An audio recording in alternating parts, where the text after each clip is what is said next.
Hi, hello and welcome from wherever you join me today. I'm Jim Black from the Three Hats Stage Media channel, and this is a Pause for Thought edition where I review one of my favourite movies and see what messages we can take from it and how we could use those insights in today's busy lives. Today's movie is The Shawshank Redemption from 1994.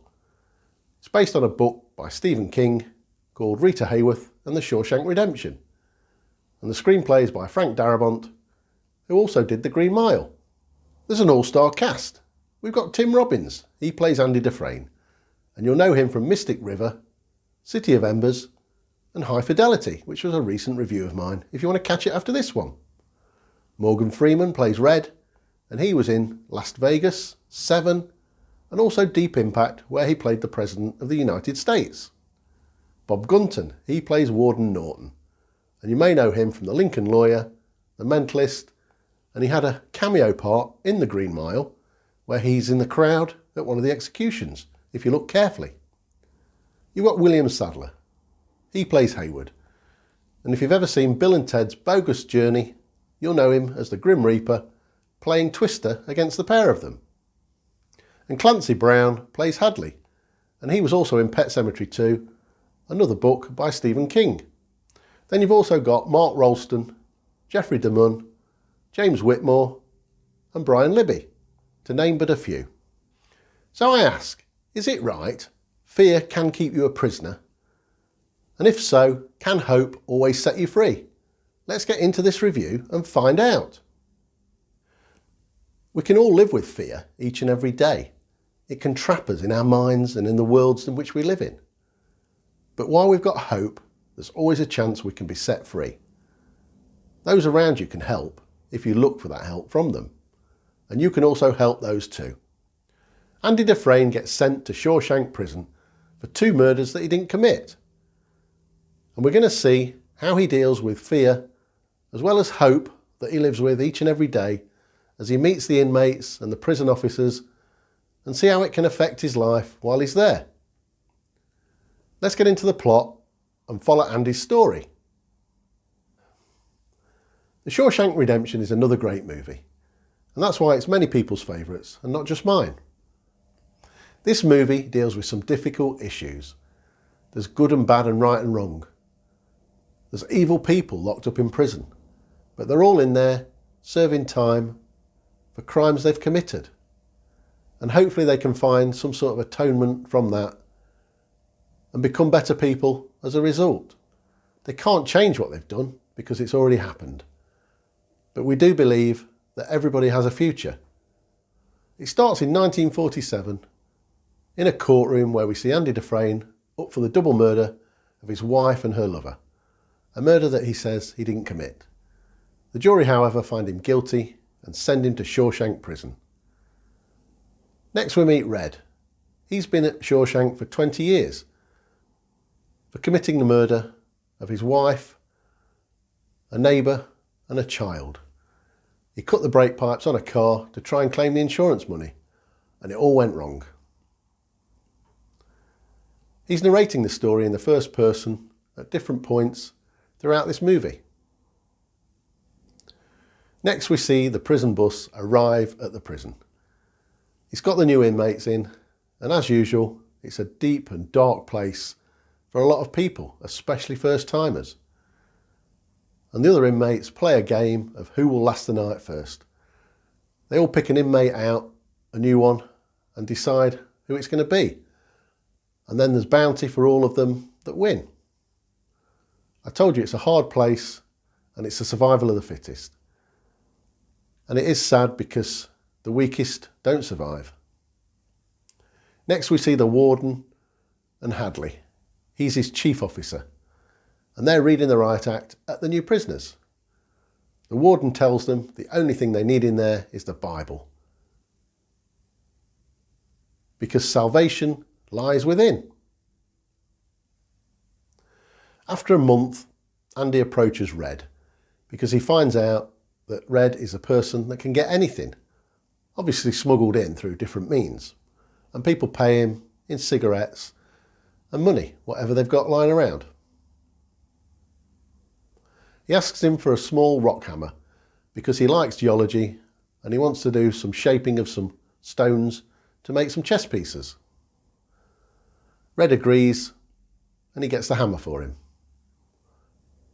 So Andy starts to get on with everybody over the next 2 years, and this is where Red narrates the story to show the passage of time from one point to another. It's a trick movies use to move the story on. A bit like me in my reviews. The prison roof needs retarring, and obviously a lot of prisoners put their name forward because it breaks the monotony of all the stuff that they do on a regular basis. So we see them all on the roof with mop buckets and tar and some prison officers. The officers are talking about an inheritance that one of them's going to get, but he's going to lose it all to the IRS in taxes. Andy overhears them and walks up to them. Hadley wants to throw him over the edge for being so insubordinate. But once Andy starts talking, Hadley realises that maybe Andy can help him save some of the money for himself and get more of it, if you know what I mean.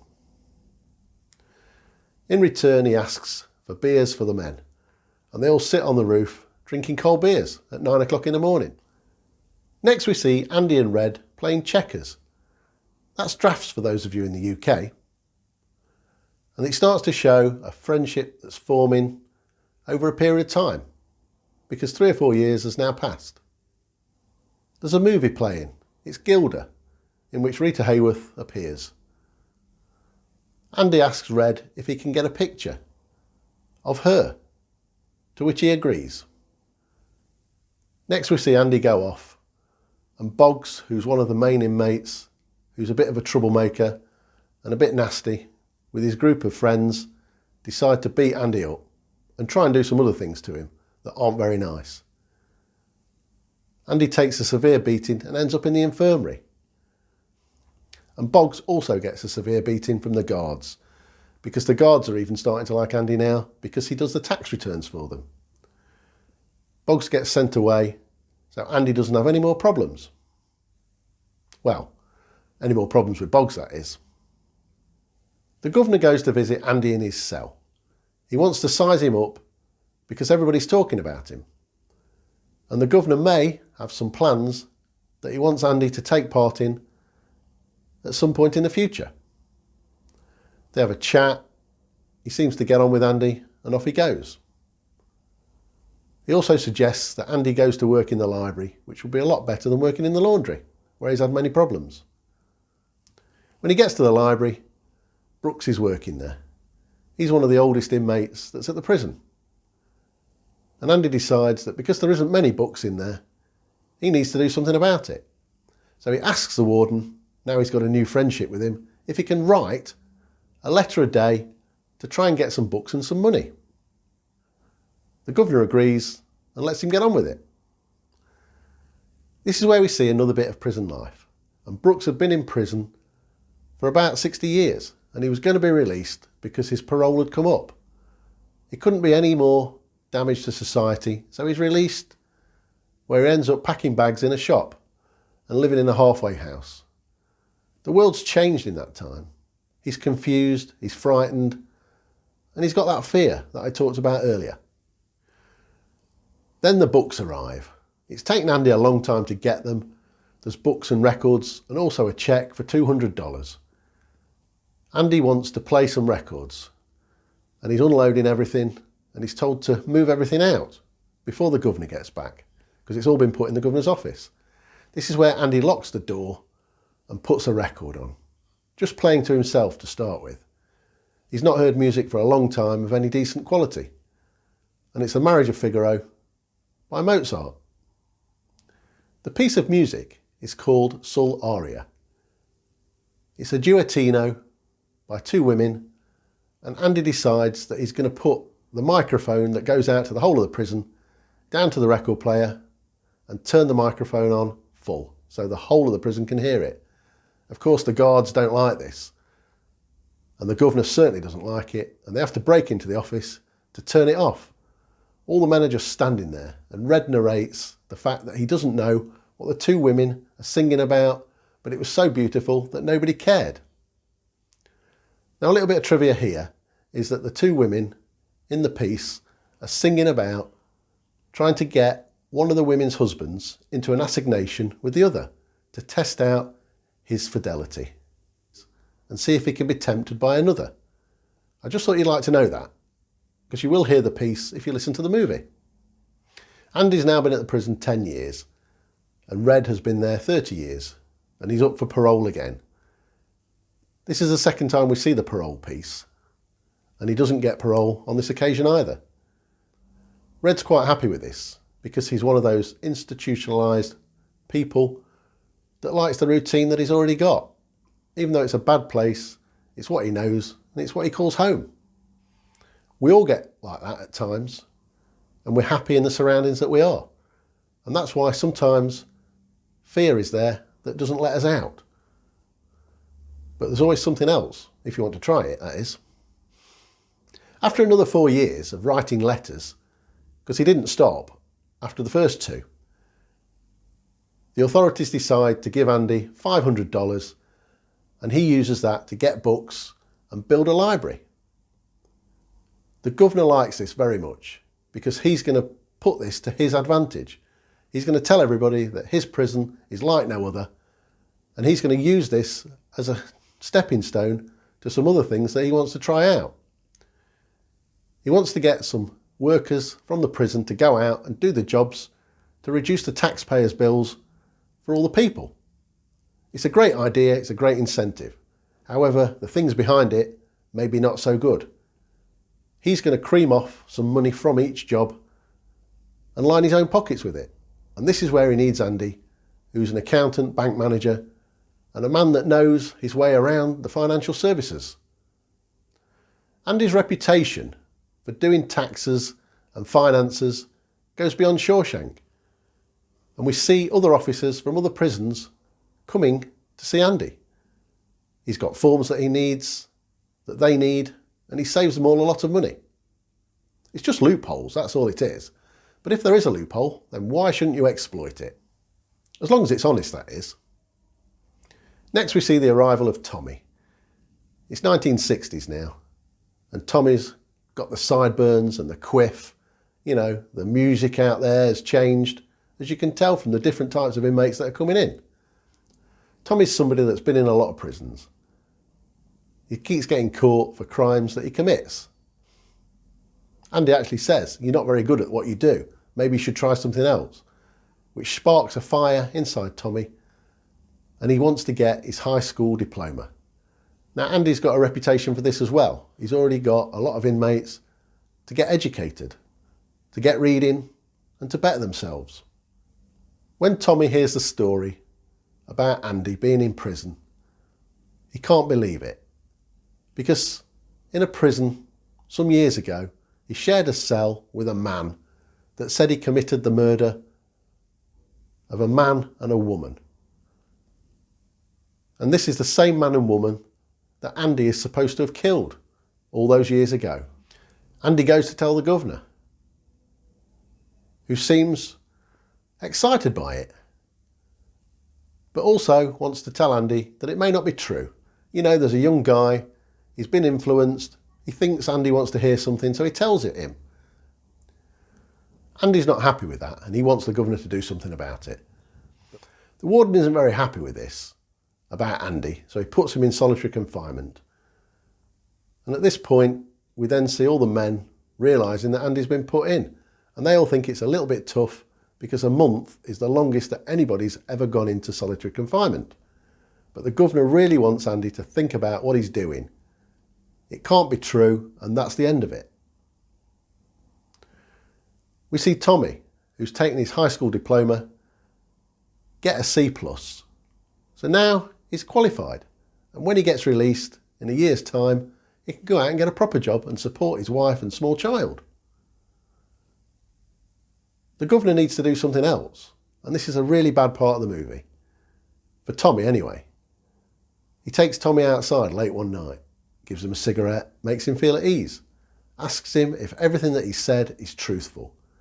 Of course Tommy says yes, and he would stand in a court of law and give that evidence so that Andy could be set free.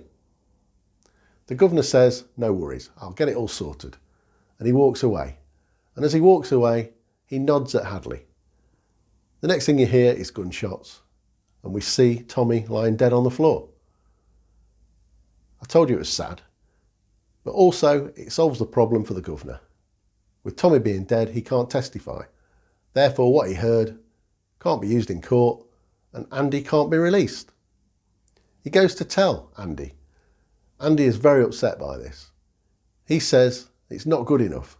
He's been in solitary for a month, and the governor locks him up and puts him in there for one more month. Will it teach Andy a lesson? Let's have a look, shall we, and find out. We are approaching the end of the movie now, and the spoiler alarms are going off, but I do need to tell you a little bit more. So Andy comes out of solitary confinement. He's very sad. He has a good talk with Red and tells him a few things. Red believes that Andy's probably suicidal at this point because his whole life has gone wrong yet again. And Andy has been in a long time, and so has Red. But things are going on in Andy's head. The fear that he's been living with, the changes every day, the stress, the strain, is all going to come to a final point for Andy. Will the hope that he's lived with finally work out? The film carries on for a short while after. Andy's planning, meticulous detail, and things that he's done throughout the years that he's been there are already things that has been put in place. It's what we all do with life. We plan our future and we make things happen for what we want and when we want to do it. But as with Andy's life, it doesn't always happen when we want it to. So the final bit of the film that I can tell you about is that Andy escapes. Now that isn't a plot spoiler, it's not really giving it away. But what you've got to work out is, will he get caught again? Because very often prisoners escaped and they got caught very shortly after and put back in prison. But this story is brilliant, and if you've seen it before, you'll know the end. And if you haven't, I suggest you watch the movie. Fear lives with all of us in different ways and different forms. But hope is also inside us, and we must live with that hope each and every day. Look at the people around you, as always. Whatever story's ending, there's always a new beginning. And if you're kind and listen and understanding and talk to each other, it does make the world a better place, honestly. And now for the trivia and facts. Stephen King only accepted a nominal $1,000 for the rights to the book from Frank Darabont. When he got his cheque, he had it framed and wrote a little note that said, "Dear Frank, please have this cheque of $1,000 back in case you ever need bail. Love, Stephen." So actually he didn't take anything from the movie. The file that you see on the desk in the parole meeting is a picture of a young Red. It's actually Alfonso Freeman, which is Morgan Freeman's son. He also has a small cameo part in this, where he shouts, "Fish, fresh fish, we're reeling them in." If you watch the movie, you'll see it. He also had another cameo part in Seven, where he played a detective taking fingerprints at one of the murder scenes. Red's real name is Ellis Redding, obviously shortened to Red. Now Ellis is from the Welsh, meaning benevolent, and Redding is from the Germanic, which means counsel. And obviously if you put these together, he's of benevolent counsel, which is the character type that he plays within this movie. For all you quizzers out there, Andy's prison number is 37927. You might need that at a quiz near you at some point soon.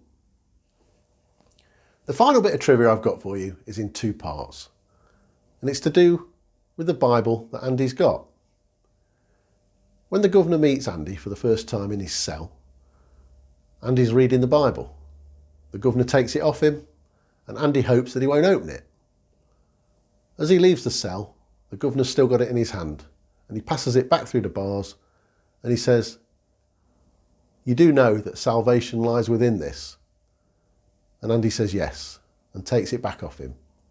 The next time we see that Bible, is in the governor's office when he's about to be arrested for crimes that he's committed, for stealing things that he shouldn't have stolen. He opens the Bible, and there, cut out in all the pages, is the shape of a rock hammer, where Andy stored it. So salvation did lie within. But if you also look at the passage that it opens at, it's Exodus, which means departure. That's a great bit of trivia, that is. There's some great music in this movie. The incidental music that you hear running through the film is by Thomas Newman. There's also Mozart that we've mentioned earlier, along with Hank Williams and the Ink Spots. So it's well worth downloading, should you want to. I hope you've enjoyed my movie review. If you want to know where my thoughts and inspirations come from, please click on any of the links in the bio below and they'll take you for a closer look. If you want to join our community, then hit that button and subscribe. And if you want to know when we upload again, hit the bell. Comments are always welcome. Please leave them and I will get back to you as and when I can. And I've been Jim Black for the Three Hats Stage Media channel for this edition of Pause for Thought.